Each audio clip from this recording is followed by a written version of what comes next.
Welcome to the MinorMatters Podcast, where we get real on what it means to belong, believe, and live freely. This is a conversation on the freedom of religion or belief in Sri Lanka and beyond. Today we have Nabeela Iqbal with us, and we'll be diving into topics of like women, faith, and freedom. Nabeela, would you like to give us an introduction to yourself? Yeah, sure. Thanks, Angela. So, I'm a human rights activist. I mostly work in women's and minority rights and that kind of intersection. I founded a young civil society group back in 2020 called Sisterhood Initiative, where you also work. So, a lot of work is around advocating for Muslim women's rights and also freedom of religion and belief. And also this overall question of how we can be in solidarity with regards to a lot of our issues. Thank you for that, Nabeela. So maybe we'll like continue based on that. Like, what inspired you to become an activist, especially at such a young age, being a young woman and also a young Muslim woman in our communities these days? I think early on it just started on as like volunteering. In school, I used to volunteer a lot, like peace building stuff. I was also a Girl Guide, and I went to a Christian missionary school. So the whole concept of service was ingrained a lot in our school life. But actually, when school ended, like when you enter the larger world, you realize that okay, as a woman, as a young woman, there's so much you don't know about your rights and how you can claim them. And then I realized that my reality of a Muslim girl also was very when it comes to the right space, you realize there's so much you don't have, so much you don't know. And I think that's how Sisterhood Initiative was also born, because we were formed right after the Easter Sunday attacks in 2019. And in 2020, we were formed. So there was also a really good climate to discuss rights. And you could bring up issues and people realize, yeah, that is important to talk about. And so I did this Instagram video, and then people started talking about it. And mostly young women were like, can you please organize some sessions for us to learn about these things? Because I was criticizing the Muslim Marriage and Divorce Act, the MMDA, this overall how our community runs without consulting or talking to women, and this whole, that kind of political idea. And then we just met at, a friend's house, about 30 of us, and then we met in Kandy, like just people just wanted to organize. And then, of course, the lockdown hit because we were in the year of the pandemic. And then the rest is history. We started using social media, and then now we have like staff and volunteers. And I think it's just progressed that way, I like to think. So considering you do talk on a lot of sensitive topics also, like have there been a lot of challenges that you've come across? And like if you have there have been, like would you like to list out some of them and maybe like how you've navigated them over the years? Yeah, so the challenges also depend on the issue you discuss, right? So in my community, like in the Muslim community, I think women are encouraged to do like volunteering work or voluntary work, but people like to highlight, let's say, charity drives or like service related or community service. But when you work for human rights, that's like a different kind of space. And if it's women's rights, then it's like a different kind of conversation. So people see things differently, and that's how the kind of backlash differs, right? So, for example, there's also racism. So we like to talk like women activists, like Muslim women, we like to talk about this whole like jumped in, like being thrown in a corner kind of effect, where it's like we have racism from the state, right? We have the discrimination from there, and then we have the community backlash, and then we also have like in general people not understanding how our issues are in the nuances in this field. So we have like a little trifecta going around, right? But to answer very directly, like, yeah, there is this sense of community also not understanding the importance of what we talk about. So when you challenge these kind of systems that are patriarchal, then that backlash is one, right? So it could just be, oh, why are you saying this? Why are you putting our issues up? Like, why are you airing our issues? We can discuss this on our own. But we know that those discussions never happen, or they happen without women. And then you also have like extremes of this, where it's not just a community member giving you backlash, but it's like systems also. Like, for example, I think we know this, right? Like in 2022, I think one of the committees of connected to like larger mosques, they were doing this huge discrediting campaign, like a smear campaign against Muslim women activists. And I was also on that kind of campaign. So like you wake up and then you're on Facebook being like shared and forwarded and forwarded. And it's like a presentation about like evil women you have to be mindful of and things. And looking back, you're laughing at it. But when it's happening live, it's very scary. And you worry a lot about how your family will react to this, how people will react to this. Can you report these things? So stuff like that. You want to dive a little bit more on like the role that faith plays in the work that you do? Yeah, so I mean, it's obviously I'm Muslim, and a lot of the times what happens is when you're working on issues like, for example, the MMDA, the Muslim Marriage and Divorce Act, I think attorney Shafana puts this brilliantly. She mentioned how any issue regarding law reform, lots of people don't feel equipped to speak on it. Like they don't feel qualified to talk about it. But when it comes to the MMDA, every Muslim feels equipped to speak about it, even though it's a very law issue, right? It's a legal issue, it's a legal question. But lots of people feel comfortable speaking and giving their opinion on it, and that's fine.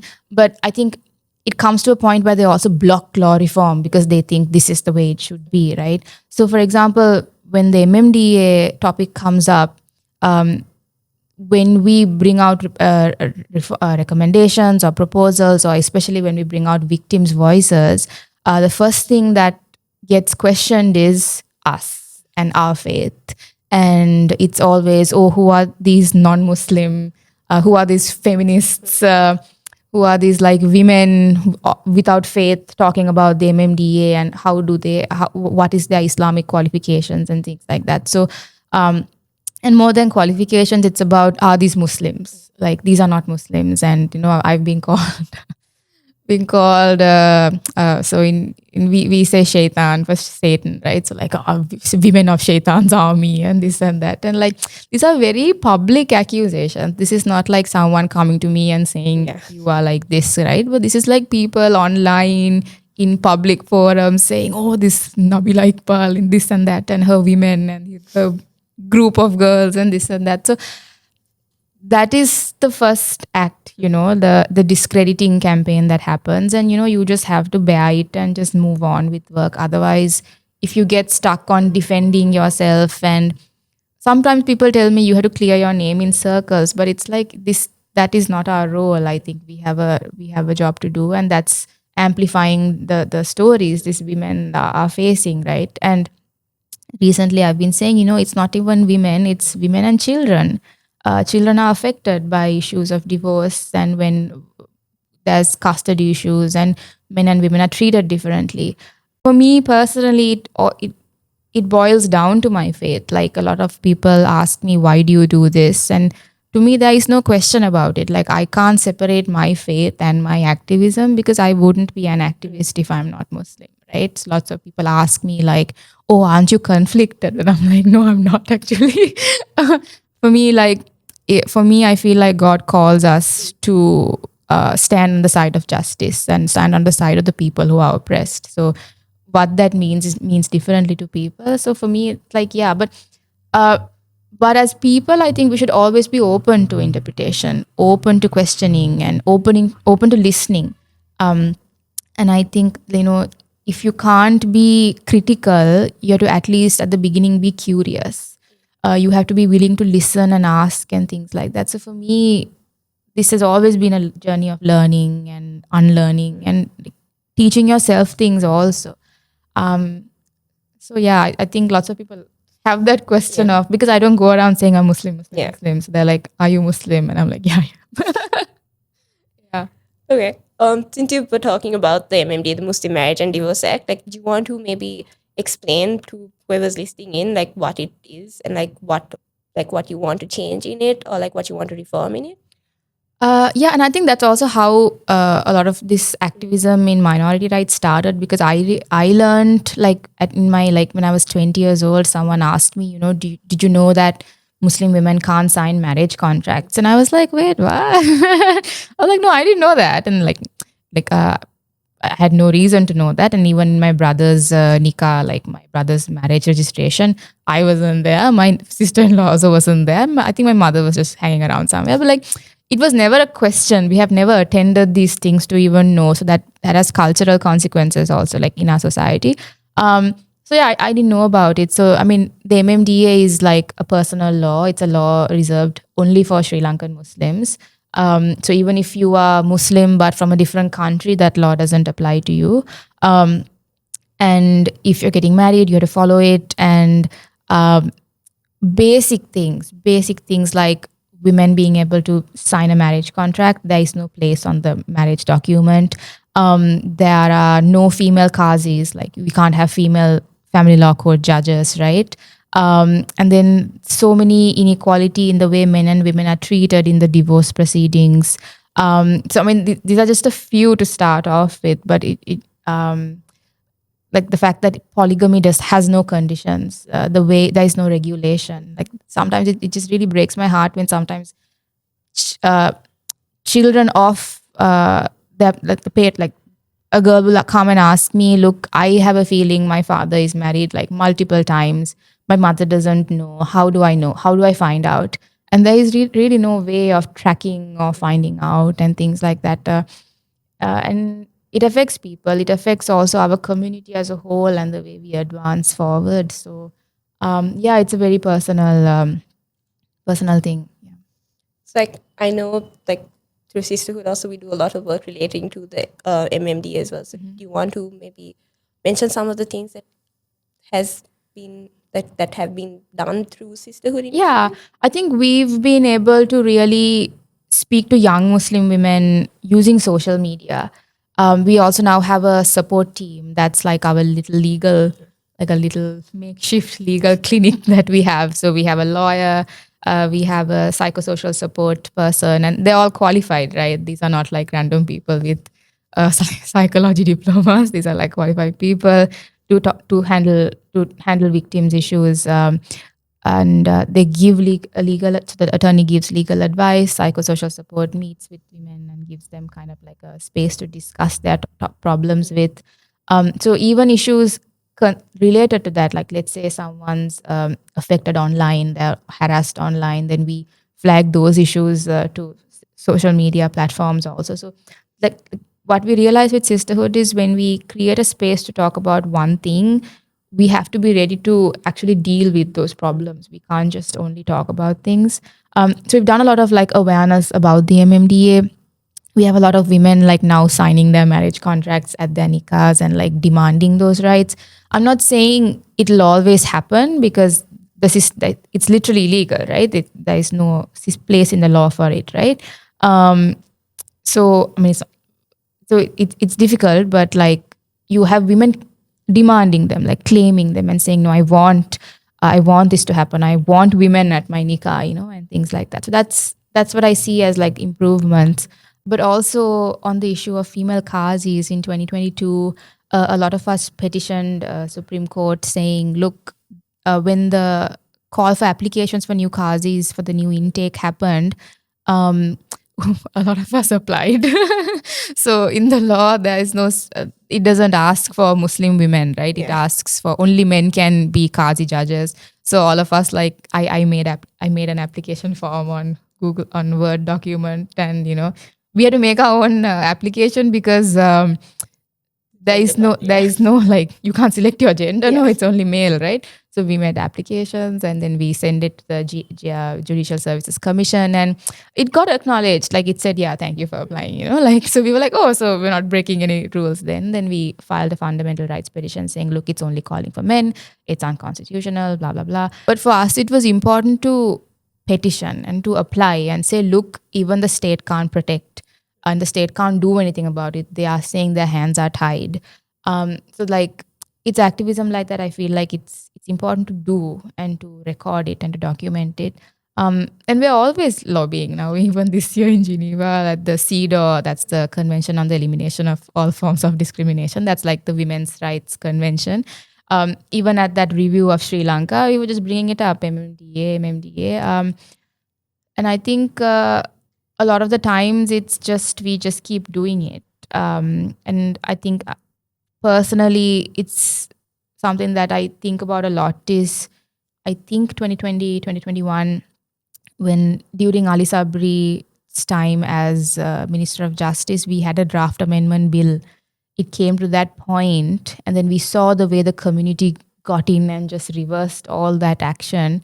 And I think that was the best time for MMDA reforms to take place, and it was the most comprehensively addressed bill. We still have it. It's still there. This government just has to pass it. But yeah, this work will never end until it happens. And even if it happens, it's about how do we inform women of how to work on things now. A lot of people say that the Muslim Marriage and Divorce Act is a divine law, right? And like if you reform it, that means you're altering the divine law. So how do you navigate that line? Yeah, I mean, that's factually not true, right? So that's one. So like internally we know that. And of course you can take time and explain to people and things like that. Because like, I mean, these laws are all colonial laws. They came during the time of the British, I think way before the British, sorry. Like, you know, came at a time where Indonesia was called like Batavia, you know, like, and then since then Indonesia has reformed their laws, but we still have this colonial law because, you know, as colonized people, we had to be managed and administered, no? So when Muslims said we want our own laws, that this was the solution that they had, right? So like if you look at the law clearly, it has provisions for things like dowry, which in Islam we don't take part in, right? There are lots of cultural kind of things that have come in from different places and from Hindu cultures, from Muslim cultures at the time. So I mean, there are divine aspects of it. Of course, it comes from the practice of the Prophet and the Quran. But laws are, if man can make law, then we can reform law. And the way we interpret religious texts, we can do that. And our society has changed so much now. You know, like women tell me, look, I go to the bank and I sign and I get a loan, or I sign and I open a bank account, but I can't sign a marriage contract. Like that's not the religion we believe in. So Sisterhood Initiative also like started in 2020, and like that was also during like the COVID and the pandemic era, right? So like how was it working during that time? Yeah, the pandemic also like lockdown, no? Like Muslims were our bodies were like cremated, like burnt, which is something we don't do because I think because this is a podcast based on faith also, like for us to ensure our afterlife and like that we are aligned with our faith, like we do burials, and of course there are exceptions to that, but Sri Lanka was a country that was forcefully cremating against WHO rules and guidelines. So I mean, so we could see that clearly it was a Muslim community being attacked, and this is also happening right after 2019 Easter attacks, the way the Muslims were persecuted there, and then Digana, Alutkama, and like, so we knew there was like a calculated kind of thing here, and this was plain textbook like racist discrimination, right? And I think so initially, even though ISI was formed because of our MMDA kind of activism among young women. When forced cremations happened, we were like, okay, this is now, we can't separate these things. Like if we're doing it, we have to do this also. So for me, the pandemic, when I think about it, I think of forced cremations, and I think about the Oddamavati burials that happened after that also. So even when the cremations issue happened, the three petitioners that first went to Supreme Court against it was one a Muslim woman, Shreen Zarur, then an Anglican, Mr. Ilangovan, and Ruki Fernando, a Catholic, right? So they wanted this effort of, we're doing this in solidarity. This is not one person's issue. This is all of our issues. And Viran Korea attorney represented them. And they made the argument, but of course, Supreme Court didn't give leave, or like they just didn't proceed. And after that also, because what happens is in human rights activism, when once we go to Supreme Court, if it doesn't, nothing happens, you have gone to the highest, you have gone to the apex court of the country, and if you don't have a solution, then you can take it internationally. Like you have exhausted all domestic measures, right? So then there was efforts and there was lobbying done at the CCPR level, that's Center for Civil and Political Rights. There was lots of lobbying done in the Geneva level, the Human Rights Council sessions. But after we saw this year long of people being cremated, Muslims being cremated, and that kind of like fear psychosis, Muslims being afraid to go to the hospital, like, it came to that level, right? And I can't blame them for that fear. We were all scared. My grandmother also passed away April of 2020, and I remember our family thinking, what if something happens and she's cremated? Like, we are not ready for that, right? And then a year long of that, and then burials are finally taking place in Oddamavadi. I think when that happened, everyone thought, okay, finally burials. And everyone sighed a bit of relief and just kind of relaxed a bit. Relaxed as in not chilled out, but, like they eased a bit. And I think that was a shame, because Oddamavadi itself is a human rights violation. Because, and a lot of people who talk and write and document about Oddamavadi refer to it as like a aftermath of forced cremations. But like in my argument, like forced cremations shows the government's intention that Oddamavadi was intentional. Like that was an intentional way to persecute Muslims further, especially after putting us on this whole forced cremations thing. Because even to choose that land, they wanted to bury people all like in far off islands at the beginning, like areas where the Navy had most of the occupation. Like they were like going back and forth. They said, oh, Maldives they were going to bury. And then the Dr. Chandna said, like we are worried that if bodies are buried in places like this, it'll be like a bio attack, like bio weapon, like a form of bioterrorism or something like that, because Muslims, when we die, we're going to be like, I don't know, suddenly like turn into bombs or something. So, I mean, that it showed that they didn't want to bury us, but they were also not going to make it easy. And burying all the way in Oddamavadi for no reason, where people have to travel like, hundreds of kilometers. And because my grand uncle was buried there. And that journey just to see his body, which happened accidentally, I think reinforced my activism, because whatever doubts I had at that point, wondering, do I want to remain in this field? I think it just cut, like, I was like, no, I think this is what I want to do. So when I was there at that Oddamavadi grave, I was also thinking, when was the last time I have visited a grave site? And that was for my, I think, Appa, like my uncle, grandfather, a long time ago, where in one of the mosques in Colombo, Maligavatta, I think, I was very young, so they allowed me into the burial site. But where my grandmother is buried, I can't visit, because the mosque has sectioned it off and said it's only men who can enter the burial area. And I was thinking, wow, this space, Oddamavadi, that has violated my uncle's body, and he's buried here with the least dignity. But of course, God recognizes the efforts. I was thinking, as a woman, I can come here. It's respecting my woman's right, but not my dignity and my human right. And so I think that's where we are placed, that interesting section where we are like, and when I bring this up to people, they say, oh, so take it up with the mosque committee, take it up with the mosque committees. And I'm like, yeah, the same people who put a hate campaign. No, but it's also like, people argue, oh no, but is it in our religion? But I'm like, my colleagues in Malaysia are visiting burial sites all the time. And I have myself visited before. It's just the way society starts interpreting because of this culture of patriarchy and things. And you have to be locked in to understand that, right? Like it's like an elephant in the room when people say, oh, is it in the religion?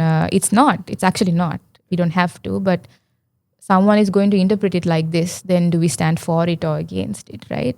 So we have to think. We have to be curious and critical and think and stop blaming the messenger, I think, in these situations. But yeah. Sisterhood has been doing a lot of work on like female genital mutilation or cutting. So do you want to maybe dive a bit into that a little?